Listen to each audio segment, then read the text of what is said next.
नागपुर गांव बहुत ही सुंदर था। खेतों की हरियाली, लोगों की सादगी और वहाँ की संस्कृति सब कुछ बेमिसाल था। इस गांव पर शासन करते थे राजा भूपेंद्र सिंह, एक न्यायप्रिय और दयालु राजा। राजा भूपेंद्र सिंह बोले, मंत्री जी, हमारी राधिका अब विवाह योग्य हो चुकी है। हमें उसके लिए एक योग्य वर ढूंढना है। महाराज, आपके होने वाले दामाद में आप किस तरह की खूबियां देखना चाहेंगे? वह अत्यंत बलशाली हो और बहुत बुद्धिमान भी होना चाहिए। राजा के आदेश पर मंत्री जी अपने घोड़े पर सवार हुए और गांव के मुख्य चौराहे पर जा पहुंचे। वहां उन्होंने सेनापति को बुलाया और आदेश दिया कि राजा का संदेश पूरे गांव में फैलाया जाए।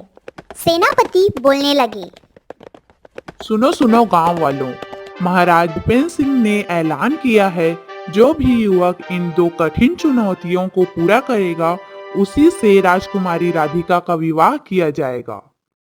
पहली चुनौती, 2 बड़े हाथियों को खाना है, और दूसरी चुनौती, एक बोरी में शक्कर और रेत मिक्स है, दोनों को अलग अलग करना होगा। अरे भाई, कोई इंसान भला 2 हाथियों को कैसे खा सकता है? ये कौन सी परीक्षा है? तभी रामलाल बोला, हाँ, और शक्कर से रेत को अलग करना, ये भी कोई आसान काम है क्या? गांव वालों में हलचल मच गई। लोग तरह तरह की बातें करने लगे। कोई भी इतना साहसी नहीं था कि इस चुनौती को स्वीकार करे। हर कोई डर और शंका में था। लेकिन उस दिन किस्मत एक खास नौजवान की परीक्षा लेने वाली थी। नाम था किशन। बेटा किशन, आज मेरे घुटनों में बहुत दर्द है, तू खेत चला जाना। किशन बोला। ठीक है माँ, आप आराम करो, मैं खेत चला जाता हूँ। किशन पगडंडी से होते हुए खेतों की ओर बढ़ने लगा। तभी अचानक उसे किसी की आवाज सुनाई दी, बचाओ बचाओ, कोई है, मैं डूब रही हूँ। किशन ने फौरन देखा, पानी में एक छोटी सी चींटी डूब रही थी। किशन उसके पास गया और उसे पानी से निकाला। चींटी बोली, धन्यवाद किशन, तुमने मुझे बचाया। मैं चींटियों की रानी हूँ। जब भी तुम्हें मेरी जरूरत पड़े, बस मेरा नाम जोर से पुकारना, मैं पूरी सेना के साथ आ जाऊंगी। ठीक है चींटी रानी, अगर ज़रूरत पड़ी तो मैं तुम्हें ज़रूर बुलाऊंगा। किशन आगे बढ़ा, लेकिन तभी रामू काका बोले, अरे बेटे किशन, उधर मत जा। वहाँ मांस खाने वाला राक्षस है, वो इंसान को भी खा जाता है। रामू काका, माँ ने खेत देख के आने को कहा है, मैं बिना देखे नहीं लौट सकता। आप जाइए घर, मैं अपना काम पूरा करके लौटूंगा। किशन आगे बढ़ा और तभी उसने देखा सामने मांस खाने वाला एक भयंकर राक्षस खड़ा है। किशन मन में सोचता है, अरे बाप रे, ये तो बहुत ही बड़ा दानव है, अब मैं क्या करूं? किशन को एक तरकीब सूझी और वह दौड़ता हुआ राक्षस के पास पहुंचा। क्यों रे बच्चे, तू खुद मेरे पास आ गया, अब मैं तुझे खा जाऊंगा। अरे मामा, आप ये कैसी बात कर रहे हो? मैं तो आपको खाना खाने के लिए बुलाने आया था और आप मुझे ही खाने की बात कर रहे हो। अरे नहीं नहीं, मैं तो मजाक कर रहा था। ठीक है मामा, मैं खेत देखने जा रहा हूँ, खाना तैयार होते ही मैं आपको बुला लूँगा। किशन वहां से चला गया। राक्षस मन ही मन सोचने लगा, ये कौन भांजा है? मेरी तो कोई बहन ही नहीं। पर चलो, कोई तो मामा कहता है, गांव में अब मेरी भी इज्जत होगी। इधर किशन ने खेत देखा, फसल लहलहा रही थी। तभी एक किसान दौड़ता हुआ आया और बोला, अरे किसान भाई, राजा ने नया ऐलान किया है, जो 2 चुनौतियों को पार करेगा उसकी शादी राजकुमारी से होगी। किशन चौंकते हुए बोला, क्या? कौन सी चुनौतियाँ? पहली 2 हाथियों को खाना है, दूसरी शक्कर में से रेत अलग करना है। किशन बोला, अरे भाई, तुमने तो ये बहुत ही अच्छी खबर सुनाई, मैं इस चुनौती में हिस्सा लूंगा। लेकिन किसान, जो हारेगा उसे मृत्युदंड मिलेगा। तुम चिंता मत करो, मैं जीत कर ही आऊँगा। किशन ने महल की ओर कदम बढ़ाए। उसकी आंखों में आत्मविश्वास था और मन में अपने माँ की प्रेरणा। किशन महल में प्रवेश करता है। मंत्री किशन को देखकर बोलता है, वहीं रुक जाओ, कौन हो तुम? क्या समस्या है? किशन बोलता है, मैंने सुना था आपने 2 चुनौती रखी है। मैं उस चुनौती में भाग लेने आया हूँ। मंत्री जी बोलते हैं। तुम्हें पता भी है इस चुनौती में हारने वाले को मृत्युदंड मिलेगा। किशन बोलता है। हाँ मंत्री जी, मुझे सब पता है। मैं मरने से डरता नहीं। आप चुनौती बताओ। मंत्री जी बोलते हैं। ठीक है। इसके बाद मंत्री ने 2 सैनिकों को आदेश दिया, किशन को मरे हुए हाथी के कमरे में डाल दिया जाए और बाहर से दरवाजा बंद कर दिया जाए। मंत्री जी बोले। यह चुनौती पार नहीं कर पाएगा तो वहीं पर मर जाएगा। सैनिक ने ऐसा ही किया। किशन को एक बंद कमरे में डाल दिया। कमरे के अंदर 2 बड़े हाथी मरे हुए। राजा भूपेंद्र सिंह बोले। मंत्री जी, यह कैसी चुनौती है? कोई हाथी को कैसे खा सकता है? एक बोरी शक्कर और रेत, ये दोनों को कोई कैसे अलग कर सकता है? यह भला कैसी चुनौती है मंत्री जी? मंत्री जी बोले। महाराज, यह तो बुद्धिमानी की परीक्षा है। मैंने तो सिर्फ इतना ही कहा है कि 2 हाथी को खाना है।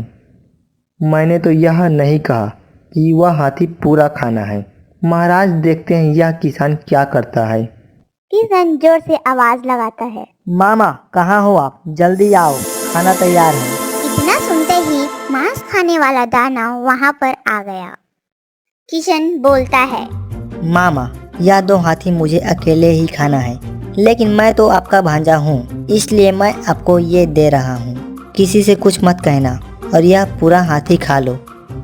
दानव बोलता है। भगवान तुम्हारे जैसे भांजे सभी को दे।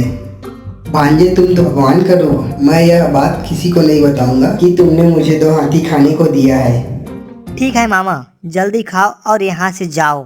थोड़ी देर बाद किशन ने अंदर से आवाज लगाई, दरवाजा खोल दो भाई, मैंने दोनों हाथी को खा लिया है। सैनिक ने दरवाजा खोला और किशन को मंत्री जी के पास ले गए। मंत्री जी बोले। क्या हुआ सैनिक? अभी तो इसको डाले हुए कुछ ही समय हुआ है, तुमने इसको यहाँ पर क्यों लेकर आए हो? सैनिक बोलता है मंत्री जी से। मंत्री जी, इसने दोनों हाथी खा लिए हैं। मंत्री जी इतना सुनकर आश्चर्यचकित हो गए। मंत्री जी चिल्लाकर बोले। क्या सच में इसने दोनों हाथी को खा लिया? सैनिक बोला। हाँ मंत्री जी, हमने खुद अपनी आंखों से देखा है। इसने दोनों हाथी को खा लिया है। मंत्री को कुछ समझ नहीं आ रहा था। मंत्री जी बोले। ठीक है सैनिक, इसको दूसरे कमरे में डाल दो जिसमें 1 बोरी शक्कर और रेती मिली हुई है, और बाहर से दरवाजा बंद कर देना। सैनिक ने उसको ले जाकर एक कमरे में बंद कर दिया। मंत्री जी राजा से बोल रहे थे। महाराज, यह कैसा माना है? 2 हाथी को खा लिया। राजा बोलते हैं। मंत्री जी, मुझको तो लगता है यह मानव बहुत ही भूखा। इसने 2 हाथी को ऐसे ही खा लिया होगा। शायद इसके परिवार ने गरीबी देखी होगी, तभी तो यह मानव से दानव बनकर 2 हाथी को खा गया होगा। किशन चिल्लाकर बोलता है। चीटी रानी, तुम कहाँ हो? मुझे तुम्हारी जरूरत है।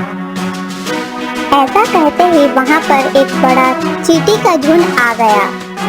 चींटियों की रानी बोलती है। बताओ दोस्त, मैं तुम्हारे किस प्रकार से मदद कर सकती हूँ? किशन बोलता है। यह शक्कर और रेत दोनों को अलग अलग करना है। और कुछ ही देर में ही शक्कर और रेत को अलग अलग कर देती है। अब किशन सैनिक को जोर से आवाज लगाता है। अरे भाई, दरवाजा खोल दो। मैं शक्कर और रेती को अलग अलग कर दिया। सैनिक दरवाजा खोलता है और देखता है किशन ने रेत और शक्कर को अलग अलग कर दिया था। सैनिक ने किशन को मंत्री जी के पास लेकर गया। मंत्री जी बोले। क्या हुआ सैनिक? अभी तो तुम इसको लेकर गए थे, इतनी जल्दी वापस कैसे आ गए? सैनिक बोलता है मंत्री जी से। मंत्री जी, इसने दूसरी चुनौती भी पार कर ली।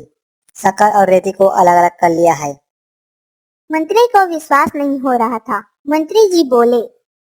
क्या तुम सच बोल रहे हो? सैनिक मंत्री जी से बोलता है। हाँ मंत्री जी, हम सच कह रहे हैं। अब चुनौती के मुताबिक किशन ने दोनों चुनौतियां पार कर ली थी।